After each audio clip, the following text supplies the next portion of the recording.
ମୁଁ ଚମ୍ପତି ବାବୁଙ୍କ ପୁଅ ରାଜା ଚମ୍ପତି ରାୟ।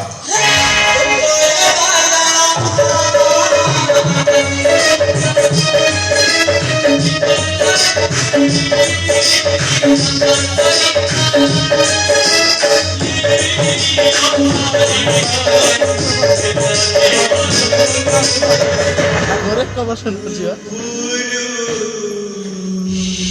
ଆଉ 10% ହେଲେ ତମେ ସିନେମା ଗଲା ମତେ ଏମିତି ଚାହୁଁଛନ୍ତି ତତେ ଦେଖିଲା ପରେ ମୋ ପୁଅ କଥା ମନେ ପଡିଗଲା ତ। ସେ ମୋ ରାଜା। କଣ ଭାବୁଛନ୍ତି? ନାଇଁ ମୁଁ ଭାବୁଛି ଜାଣିଛ ତୋ ଭଳି ରାଜକୁମାରକୁ ଯୋଉ ମା ଜନ୍ମ ଦେଇଛି ସେ କେତେ ଭାଗ୍ୟବତୀ ହେଇନଥିବ। ଭାର ପଣତ କାନି ମୋ ପାଇଁ ସାତ ସପନ। ମୋ ବାପା କୁହନ୍ତି ମୁଁ ଏଡ଼ିକି ଟିକିଏ ହେଇଥିଲି। ମୋ ମା ମୋ ମାନସିକ ଋଣ ସୁଝିବା ପାଇଁ କୁଆଡ଼େ ଯାଇଛି ଯେ ଯାଇଛି ଆପଣ ବିଶ୍ୱାସ କରନ୍ତୁ ମୁଁ ତାକୁ ଏ ଗାଁରୁ ସେ ଗାଁ ଏ ସହରରୁ ସେ ସହର କେତେ ଯେ ଖୋଜିଛି ହେଲେ ପାଇନି ମୁଁ ତାକୁ। ଆଉ ଆପଣଙ୍କ ପାଖରୁ ଦୀପଦ କଥା ଶୁଣିଦେଲା ପରେ ମତେ ଏମିତି ଲାଗୁଛି ସତେ ଯେମିତି ମୁଁ ମୋ ମା ସହିତ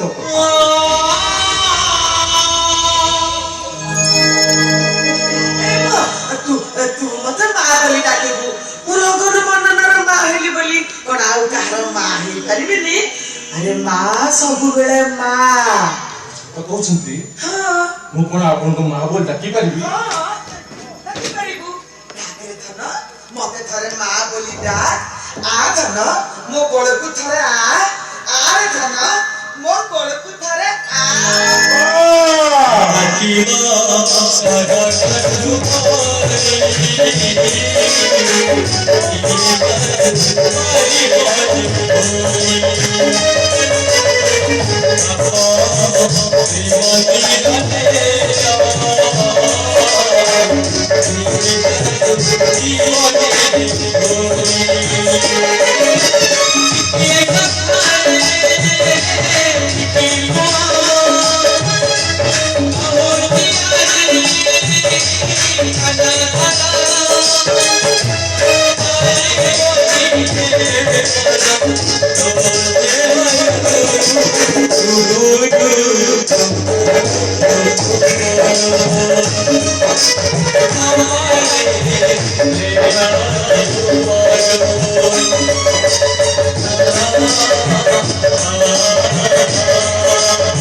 କହିବାକୁ ବାଧ୍ୟ ହଉଛି।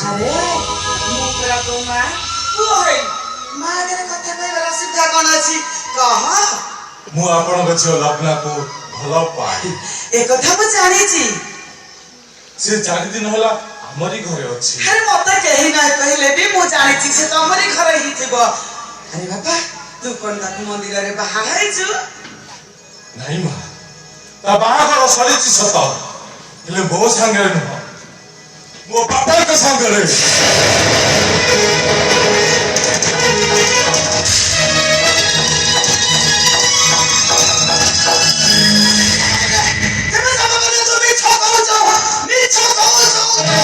ନାଇଁ ମା ମିଛ ନୁହେଁ ସତ।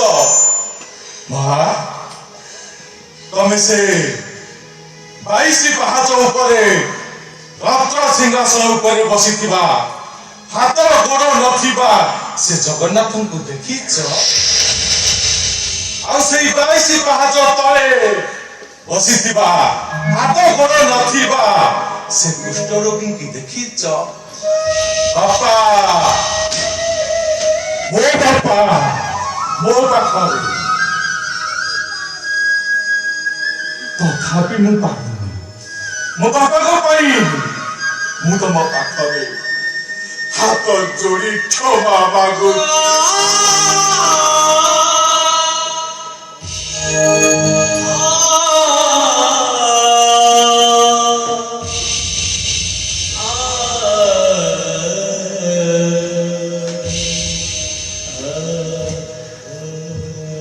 राजा बाबू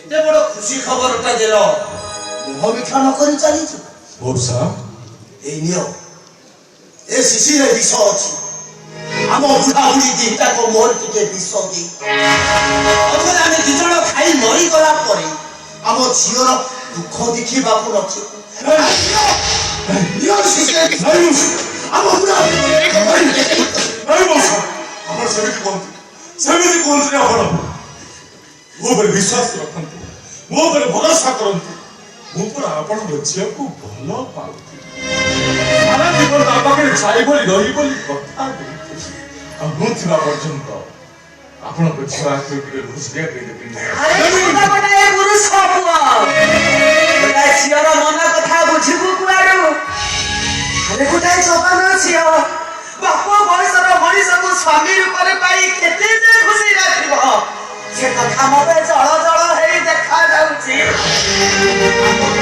मजता हे पड़ी ओ छोटा रे केते कष्ट पाउथिबो अरे बाप हिसाब रे मु ठीक अनुमान करि पारुछि अरे गोटे झियो प्रेमिका जेतबे मां रूप अभिनय करी ताकू केते जे बाधुथिबो केते जे कष्ट लागुथिबो बाप हिसाब रे मु ठीक अनुमान करि या छोरा हो पाखरा द्वितीय रास्ता किछि नथि काहे तो बापार छाती चिरी तारी रक्तरे मोछियो सब कलंक को धोई दई पालिलुनी पारिलिनु बापा मो बापा आकाश सहित समान थिले मते एडिटे करिसंती सब दुख कष्ट सब सहिसंती अली अदली सब सहिसंती मोर किछि से अभाव करनाहाती मु पारिलिनी सेठी पाई जति पारुछ तमे दुहे मो छाती चिरी मो रक्त नहीं तम झियो को परुष मुक्त करी दियो अरे विद्रुस रे अरे बंध हेई जान रे तामले समाज करिवो राक्षस गुणर राक्षस जन्म रही कोन देवता जन्म हेई ताता अरे बापर विनाश पाई ततर पर संपर्क को भूली दिबा को करिवो अरे धन स्थापना पाई तते 12 हाथ खंडा करी अरे केते छियो मु को जीवन को नहीं कपटी मारती अरे तू जदी गोटाई मार पुआ हेई थाउ अते सेई मार नियम सेई मार कर नियम अते को विनाश कर से दोषी हेई थाउ भाई हो कि बाप हो दोषी सब बड़े दोषी मुझे जानी वो बापा दोषी ताको शिवा लाई तथापि मु पारुनी वो अर्जुन परि छातिरे गाली बोलनी